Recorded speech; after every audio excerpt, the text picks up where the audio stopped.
Hello and welcome to Frontrunner Motorsport, and welcome to 2025, a new year and a new motorsport season to begin over the next few months. But before we head into the new year, let's look back one final time at 2024 with the Frontrunner Motorsport's annual awards ceremony. And by ceremony, I mean me in this chair handing out fake awards that the drivers will never know or care about winning. This is the third running of the awards, so make sure you go back and check out the first two, so you can have a faint idea of what I'm doing. Make sure you subscribe to the channel. It took 5 years for me to get to 1,000, and then I got 600 in the next year, so I want even bigger numbers in 2025. With that, pour yourself some champagne, and let's jump into the 2024 Frontrunner Motorsport Awards. The P. Diddy Best Young Driver of 2024 Award. The previous winners of this award are Frederick Lubin and Andrea Kimi Antonelli. One will be racing in Formula 1 in 2025, the other didn't even race in 2024. I've never really set rules for this award previously, so from now on it's the award for the best driver younger than 21 years of age. Ollie Behrman got a surprise debut in Formula 1 all the way back at the Saudi Arabian Grand Prix. He handled the pressure of making that debut on short notice and in a Ferrari to come home comfortably in the points. His drive that day was good enough that he got a 2025 drive with Haas and a couple more outings in 2024 for the American team. But all that was on the back of a really poor Formula 2 campaign. Despite winning 3 races, he only finished 12th, well behind his teammate Andrea Kimi Antonelli, and 140 points behind champion and the winner of this award, Gabriele Bortoleto. Go back to 2020, Gabriele Bortoleto finished 5th in Italian Formula 4, behind Gabriele Mini, Francesco Pizzi, Dino Beganovic and Johnny Edgar. 5 years later, and Bortoleto is a Formula 3 and Formula 2 champion and will be driving for Sauber in Formula 1. When none of those other 4 drivers are even close. Mini and Beganovic might be in Formula 2 in 2025, Johnny Edgar races in European Le Mans, and Pizzi has only done a few races in America in the last couple of years. Gabriele Bortoleto will be the first Brazilian to race in Formula 1 since Pietro Fittipaldi did a couple of races in 2020, and first full-time driver since Felipe Massa left the series after 2017. I genuinely hope he can have a long and successful career, on par with some of the greatest Brazilians who have graced Formula 1 in the past. The Greta Thunberg Best Female Driver of 2024 Award. I don't really like just giving this award to the winner of the F1 Academy, but I feel like that is unavoidable this year. Abby Pulling won by quite a distance in the end and finished on the podium in every race. It'll be interesting to see if she can retain this award with her move to GB3 in 2025.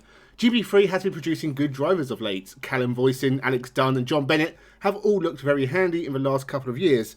Abby Pulling beating Dorian Pan, who I gave the award to in 2023, mostly for her World Endurance Championship performances, and last year's F1 Academy winner Marta Garcia didn't even cross my mind for this award after scoring no points in Formula Regional Europe and a couple of wins in the Ligier Series second class. Jamie Chadwick was the first ever winner of this award, and she would be second place for me in 2024. A win in Indian XT and a top 5 of the championship was good, just not good enough to beat Abby Pulling for this award, and apparently not good enough for an IndyCar drive. The GOC1 Best Livery of 2024 Award. Previous winners for this award are the BTCC Napa Ford cars and Ferrari's Hypercar. Nothing really on that level in 2024.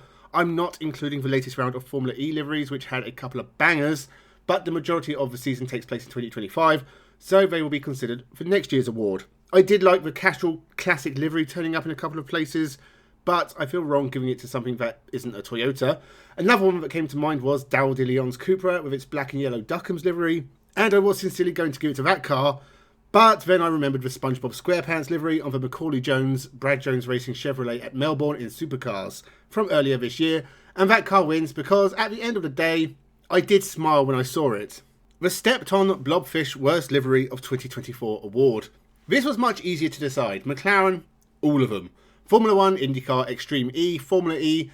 Wherever there is a McLaren, there's a bad livery in its trail. The orange livery, when it first started to appear, was a fantastic livery, but every year it gets worse and worse, to the point I genuinely feel disgust when I see it. The IndyCar liveries are slightly better than other categories, but just barely. The sad thing is McLaren had a really good one-off livery at Monaco, not for the first time. Other one-offs have been dreadful, but they can clearly still do an exceptionally good livery. Just really take a look at your cars, McLaren, and do something far better with them in 2025, even if it's just painting them completely orange, with sponsorship from Tango. Pastor Maldonado Best Crash of 2024 Award. As always, there are plenty of big crashes that could have won this award. Franco Colapinto at Brazil, Luca Engstler in his Lamborghini at Macau, Ogier, Rothenpera and Tanak all had big accidents in the WRC, but the award for 2024 goes to this incident in the European Le Mans Series at Mugello, when the Iron Dames Porsche turned the Proton competition Porsche into the wall at very high speed, leaving a disintegrated Porsche and, luckily, an uninjured driver. There's a huge crash, I'm afraid, to the back of Claudia Schiavone's car, and that was Rahel Fry who tagged the back of the 60 machine as they were going down the long straight, and amazingly everybody else got through the carnage, but that's a huge hit for Claudia Schiavone. Claudia Schiavone does appear to be moving around in that car, which is the best possible news. And as Rahel Fry moved to the left to try and take the overtake, did she misjudge how close she was? Look at how the other GT cars managed to thread their way through the aeroplane crash in front of them. It was a phenomenal avoidance. I think he may have lifted. Just Stop Oil Biggest Idiot of 2024 award. The FIA always make big claims to this award, and 2024 was no different. Mohammed bin Sulayem has switched between dictator and clown almost weekly, but so inept are the FIA, they are also fumbling winning this award. Ted Kravitz is another who I would like to give this award to, but the only idiots involved are Sky for paying him. Previous winners Ferrari have really cleaned up their act in recent years, but McLaren made a play for it with the Hungarian Grand Prix. They were lucky Lando Norris didn't lose the championship by just a couple of points, because he may not have been so happy with the team or papaya rules. Lewis Hamilton won the award last year for suggesting eco-protesters should attend the British Grand Prix, but he hasn't really said all that much I could disagree with in 2024. He's just been sad and mopey. Mercedes for hiring an unprepared teenager to race in Formula 1, well, that's something we can put up for next year's award depending on how it goes. This award goes to Scott Martin, the co-driver for Elfyn Evans. Why, you may ask? He forgot his pace notes at the Rally Portugal and he had to read them from his phone, which proved to be much more difficult, costing Evans time. Maybe it's harsh, but I feel like he has one main job, and that involves pace notes. Best not to forget them. Durex Most Surprising Driver of 2024 award. Previous winner of this award, Scott McLaughlin in 22 and no one in 2023 because, surprisingly, I completely forgot about it. By surprising, I mean someone who I didn't peg to have a good 2024, but then turned out they had a great year, truly surprising me. For example, Scott McLaughlin finishing third in IndyCar in 2024 is a great result, but one that doesn't surprise me at this point. We all know he's good. I guess Ollie Behrman and Franco Colapinto could be put forward for this award because I did not expect them to excel as they did in Formula 1, despite big crashes for Colapinto.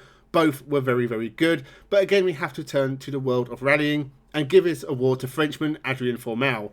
2 years ago I gave him the Best Crash award because he did it a lot. He was demoted in 2024 to WRC2 and returned to the works Ford Rally 1 team for 2024. He has been brilliant, much more consistent, and got several good results, including 5 podiums and 5th overall, a massive improvement compared to a couple of years ago. For that reason, Adrien Fourmel will be a Hyundai driver in 2025 and is the winner of the Durex Most Surprising Driver of 2024 award. Dog Vomit Worst Driver of 2024 award. And the award no one wants to win, the award for the worst driver of the year, not necessarily the person who finished last.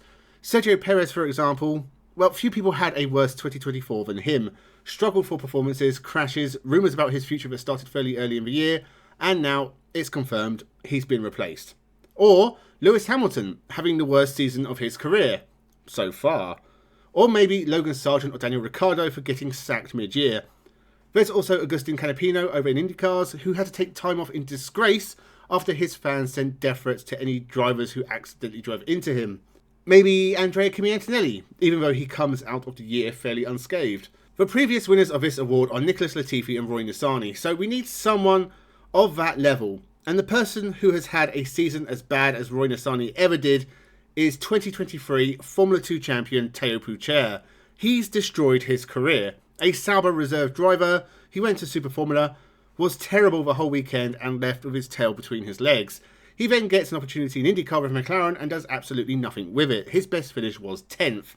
He was still a test driver for Sauber at the end of the year, and I don't know if he will be again in 2025, but the fact he wasn't even considered for the Sauber seat and Nico Hülkenberg and the Formula 2 champion after him, Gabriel Bortoleto, got picked over him, Théo Pourchaire is the worst driver of 2024. Patrick Watts Memorial Best Driver of 2024 award. And our final award is the biggest in motorsport, the award for Best Driver of the Year. Previous winners are Shane van Gisbergen and Max Verstappen, and I don't want to give the award to Max again. He was still the champion, but it was a less complete performance than we saw in 2023. So who was the best driver of the year? Well, Lando Norris took a big jump forward to become a genuine title contender. He's had his critics, but he was the only real threat to Max Verstappen, and a couple of good results that slipped away would have been enough to put more pressure on Verstappen over the course of the year. But he is not my driver of the year. One driver stood out from the crowd in 2024, and that is Spanish three-time IndyCar champion Alex Palou. 3 IndyCar titles in 5 years is an incredible achievement, and I would not be surprised if he made it 4 in 6 in 2025. He's someone who Formula 1 teams should be looking at. Perhaps Cadillac, as they enter the fray in 2026, can give Palou a go in Formula 1. So they are my award winners for 2024. Let me know your thoughts in the comments below. Do you agree with my picks for best and worst driver, or maybe you have a different choice for any of the other awards? Make sure you subscribe to the channel. Thank you everyone who has recently. Members only content and perks available if you want to support my little old channel. Thank you for watching. Happy New Year and have a good one. And have a good 2025.